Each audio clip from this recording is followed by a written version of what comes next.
What's up, everybody? Gajewski here, back again with the Odd Shopper channel.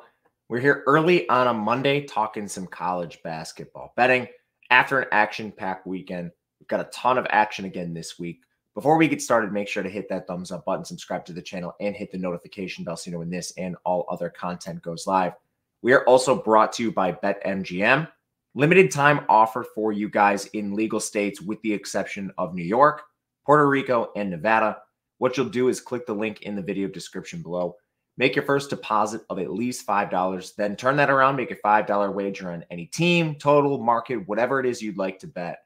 And you will be paid out $158 in the form of bonus bets. You must be 21 or older to play in most jurisdictions. If you or someone you know has a gambling problem, please call or text 1-800-GAMBLER.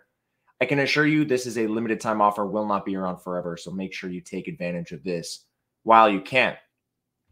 All right, let's recap a weekend of a lot of fun basketball.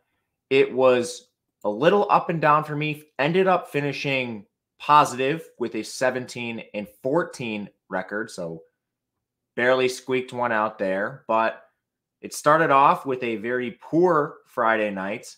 We bet the abomination that is Buffalo basketball, and they did not pick up their third win. Think they might be on the full ban list. Luckily, the under came in because Buffalo scored about 27 points. But Princeton also took a loss. That was actually just a really exciting game in the Ivy League. So two awesome teams showing down there. No shame, I think, in the Princeton loss. But Buffalo might need to reevaluate some things. As far as Saturday went, started out really hot, had a great early window. UConn overwhelmed St. John's. I'm just not going to bet against UConn right now. I do not think they're being properly evaluated in the market. And I'm not sure they've even reached their ceiling. We've seen Klingon foul in a couple games. They didn't have Caravan last time out. There's a lot of room for UConn to grow, and they're already a consensus #1 seed if the NCAA tournament started today. Miami got there over VT, so it was a good early slate. The Grease treated us well. Ball State, Robert Morris, Charlotte, Bradley, Florida Gulf Coast, UTEP, Western Illinois, Long Beach State, to name a few. However, the afternoon and evening premier games were a little bit tough for me. Northwestern, they lost a close one. Then I had some ones that just probably need to be reevaluated in the future. Houston, Michigan, Indiana, and they were facing Penn State with no Kanye Clary, egregious. Oklahoma, West Virginia, Oregon. So going to dive into the premier conferences a little more on the back end today, see what we can fix, what we can do moving forward. But finished it up on Sunday with Purdue, IPFW, Stanford wins, loss, SMU, Loyola under. So 17-14 on the weekend. I know a lot of you asked about weekend videos. It's extremely hard to balance the social life and do the weekend videos with there being over 200 games sometimes and them starting earlier. But I hear you. Sometimes it's just me being a coward. Can't be soft. I'm going to make a video this Saturday. We'll be back. All right. Monday night. A lot of greasy games. Two premier games. We'll talk them all. So let's move forward. First one here, Florida A&M takes on Alabama State. This is a fun one. We're in the SWAC, and it's one where I think we can get some value. I think the line is a little bit short in favor of Alabama State. I think I said A&M. Excuse me if I said that. But this Alabama State team, they're 10-11, pretty significant record advantage over Florida A&M. Both teams are bad. I mean, we're talking the bottom of the SWAC here. But there is one efficiency metric that stands out. That's the Alabama State defense. They're 99th. And this should be able to stop Florida A&M's 316th ranked offensive efficiency metric. I guess to start diving into the weeds, Florida A&M has a big injury that we need to talk about. Jalen Spear, he did not play in their last game. This Florida A&M team has one player ranked in the top 35, evanmedia.com, sort by conference to find that, and it's Jalen Spear. And if you dive into the advanced metrics for this Florida A&M team, they're pretty decent at shooting threes. They're 53rd in three-point percentage. Unfortunately for them, Alabama State does defend the three well. They rank 313th, and then Spear's their best three-point shooter. Like, he's almost the entire engine of this three-point shooting. 46% from three for Spear. So I don't know. We'll see if he even plays, but I'm not expecting it, and that's a huge loss for this team. As far as Alabama State goes, this team does not shoot the ball very well. They're 359th in effective field goal percentage on top of the offensive efficiency you see on the screen. But I almost think there's a little bit of room left for this team to grow. If you look at non-conference, actually for both teams, we kind of had two sacrificial lambs playing a bunch of elite non-conference opponents. And Alabama State was definitely the victim of that. But this team has elite players within the conference. Like Ubong Okun is the #1 player on Evan Mia. Amar Knox is 8. Antonio Madlock is 19. This team is pretty good in certain peripheral categories on offense. Like they're pretty good on the glass. They're 145th. So yeah, they're not the best shooting team, but they do get second chance opportunities. They're definitely taller than Florida A&M too, 164 to 275. So yeah, they're not great at scoring inside, but maybe you can just win with your height. This team is 139th in turnovers generated. Florida A&M is 326th in turnovers committed. So you have another path to points in transition and off turnovers. Alabama State, I think, is the right side here. I took a 6.5. If this moves through like 9, I probably would stop, but I do think this moves throughout the morning in favor of Alabama State. Next up, Texas A&M Commerce versus McNeese State. This is the Southland Conference, if I'm not mistaken. Fun one here. We're looking to a total instead of a spread, and it's under 136, just kind of to give you the layout of these two teams. McNeese State is awesome. Like, if you get a chance to watch them, this team is very likely to make the NCAA tournament. This is Will Wade's team. A lot of you will know that name from LSU. Haven't played a tough schedule, but like elite metrics almost across the board. This team is 44th in effective field goal percentage, playing really good basketball right now, and they're facing a Texas A&M Commerce team, which just not that great, 8-14 on the year. That's on the 185th strength of schedule. They did beat St. Joe's somehow, who's a top 100 team, but they basically don't have any other top wins in the 300, and they have plenty of sub 300 losses. They're 327th in effective field goal percentage.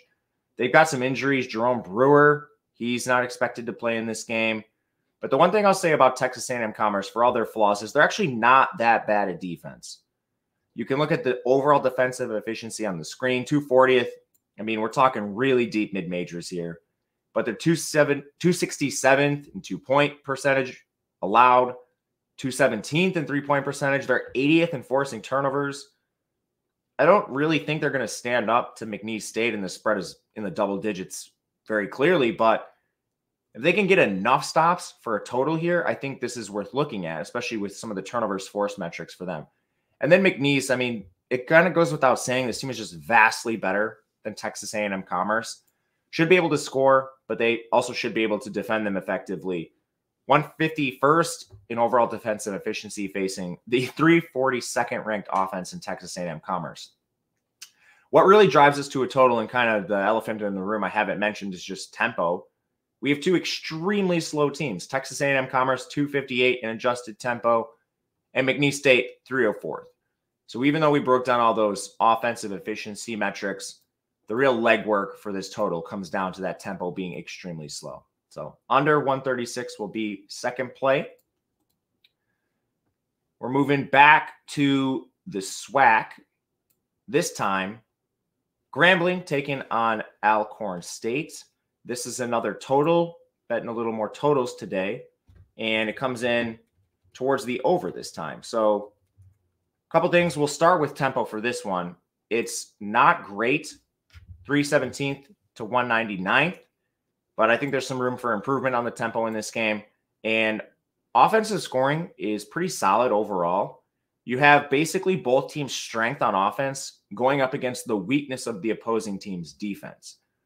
For reference, when you look at Grambling, effective field goal percentage 312th, Alcorn State 297th. Both not great, but two deep mid-majors. How can we exploit the opposing team's offense? You look at Grambling first.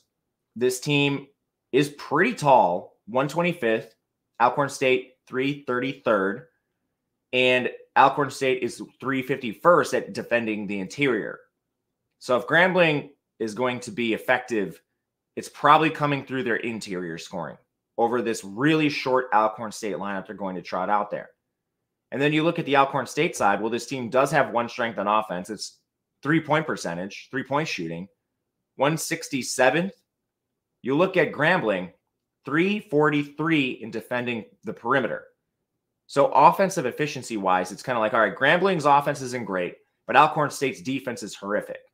And then the strength of Grambling, they play pretty decent defense. While Alcorn State, they're awesome on offense. They have great three-point shooting, and that's where this Grambling defense has been really weak themselves.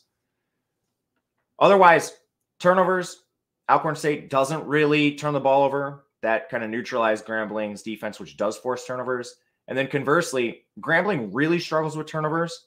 The problem is Alcorn doesn't force a ton. So you should be looking at pretty clean opportunities on the offensive side for both of these teams. Won't belabor the point. Over 133.5 will be the value in this contest.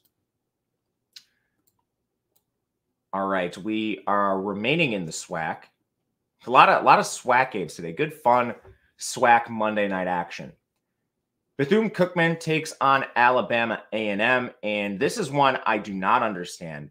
I actually have a 1.5, and it's come down to 1. I'll kind of make my case for Bethune-Cookman. They're on the road. That's the biggest issue with this team. Alabama A&M, they have one player in the top 40 per evanmedia.com. It's Dylan McLean.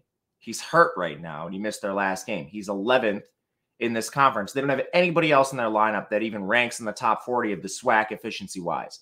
Whereas Bethune-Cookman is 3 players in the top 35. Derek Carter-Hollinger is 15. Jacoby Hetty is 32. Damani McIntyre is 34. There's no injuries on Bethune-Cookman. Both these teams, I mean, we're deep in the mid-majors. You can dive into some of the stuff. Strength of schedule, Bethune-Cookman 353, Alabama A&M 271. They're both awful. Neither team shoots the ball. Aside from the metrics you see on the screen, effective field goal percentage for Bethune-Cookman 296, Alabama A&M 331. So just two putrid shooting teams. But also diving into this, aside from Alabama A&M potentially being down their best player, you do have a couple micro advantages I think that work Bethune-Cookman's way. This team on defense, they're pretty good at defending the inside. That's where Alabama A&M is slightly better scoring. Yeah, we're still talking horrible metrics, like 320th inside versus 331 from the perimeter, but I guess it's better to be strong inside where Alabama A&M can score. Conversely, I think this Bethune-Cookman team should be able to shoot a little bit over the top. Like Alabama A&M is 355th at defending the perimeter. You also have a lot of second chance opportunities with Bethune-Cookman. They're 123rd in offensive rebounding.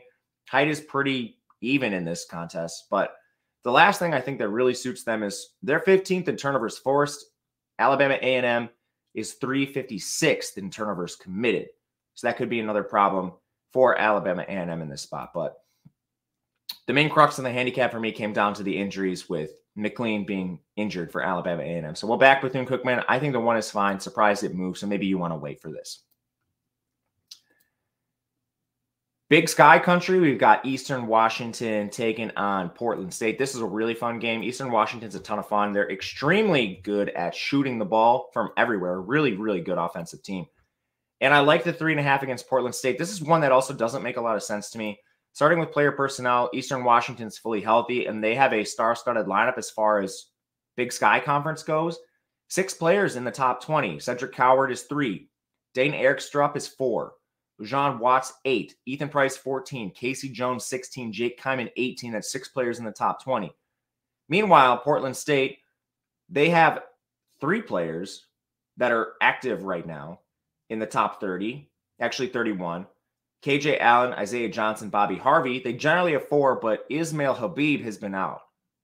We'll see about that. He's ranked 25. I do not think he returns, but either way, you're ceding a talent edge to Eastern Washington, and you might be even ceding more if Habib misses another contest. But this team, Portland State's 290th in effective field goal percentage. Eastern Washington's 15th. Eastern Washington is a rare team out in the Big Sky that plays a rigorous non-conference. So you're 109th in strength of schedule. Portland State is 245th. And all the shooting metrics are just vastly in favor of Eastern Washington. This team, they have a vast three-point percentage edge, that is. They're 27th in three-point shooting. Portland State is 327th in defending the 3. And then if for whatever reason that doesn't work, Eastern Washington is 89th in effective height. Portland State 320th. Eastern Washington's 22nd at 2-point percentage. I mean, there's so many edges for this team in this contest. Really, the only thing that doesn't suit them is like turnovers, but fouling, they should be just fine. This team generates fouls at a pretty high rate.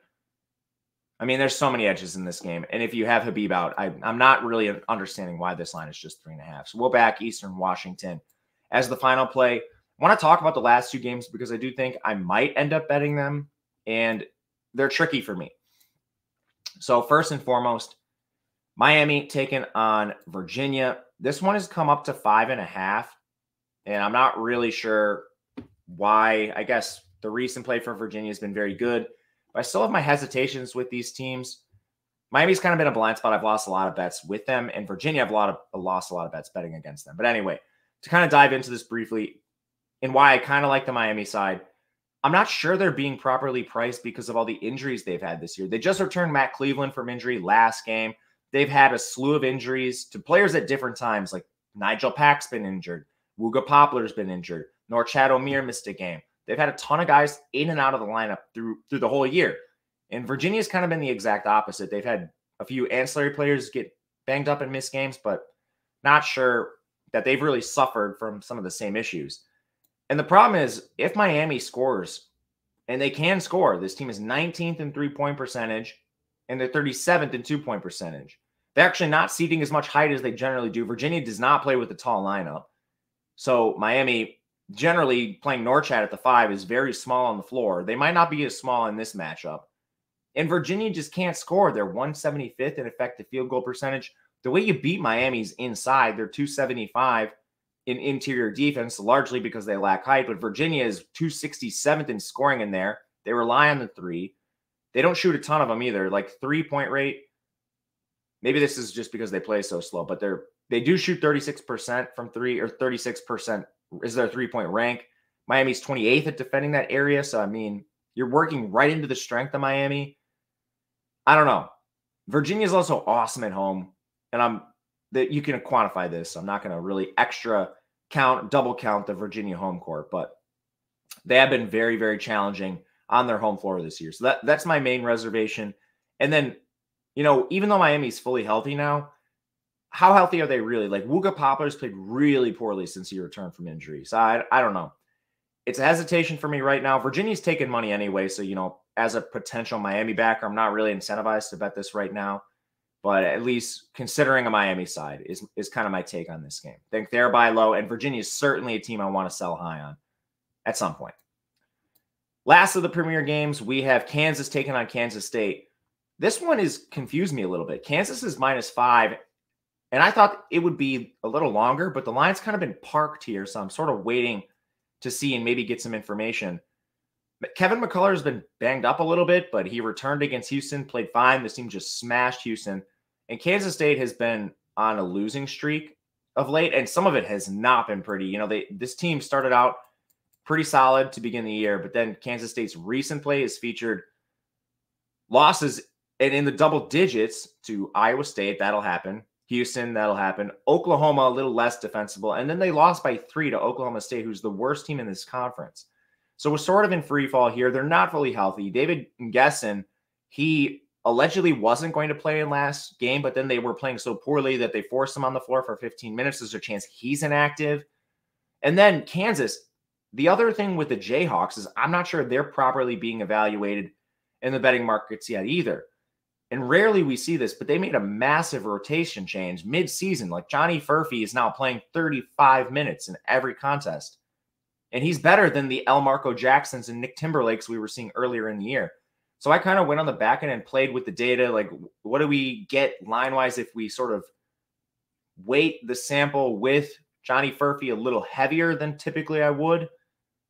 And it's nice. Like, Kansas should be favored by more if you believe this is true, especially if you have players like David Ngesson out. But I don't know. We'll see. As far as some of the stylistics and why you might like Kansas even without the adjustments, this team's awesome on offense. They still should be able to score on Kansas State's defense. They shoot threes well, 33rd in three-point percentage, and they're 14th in two-point percentage. They defend extremely well inside, which is how Kansas State wins a lot of the time. They shoot a ton of threes. That's Kansas State, but they're not very good at them. 65th in three-point rate, 289th in three-point percentage. Sometimes Kansas can be victimized on defense. Like Furphy, for all his strengths offensively, he's not the best defender at this point. I think that's just youth, and he needs strength. And then otherwise, turnovers forced, like Kansas State, they're 347th in turnovers committed. Like, they're going to turn the ball over. it's pretty rough out here for Kansas State at this point. So I'm a little surprised. I think the line is light. I'm very likely to take Kansas. I'm just waiting to see if maybe we get a better number, and I'll probably end up with a 5 if nothing changes. But anyway, that's my take on the game. You should shop this line for sure too, because if you can find like a 4.5 with Kansas, this is exceedingly important in these conference games, especially when you hit the road. We have tools for that at Odd Shopper. The link is below. You can get this for just $14.95, and it has a ton of tools. That's for a week. It's $49.95 for a month. Aside from all the odd shopping tools, we now have included our market-based approach, which will help you find you plus EV spots for all sports, not just hoops. Our Discord's included. I'm in there talking about stuff. So if you'd like analysis and access, that's another way to get it. But that'll do it for us today. If you have any comments, please leave them below. I appreciate that very much. And if you have questions, my DMs are open on Twitter at @Matt_Gajewski. Feel free to reach out anytime you'd like anything, information, question, whatever it is. Otherwise, big slate tomorrow. We'll be back. Until then, good luck. We'll see you guys next time.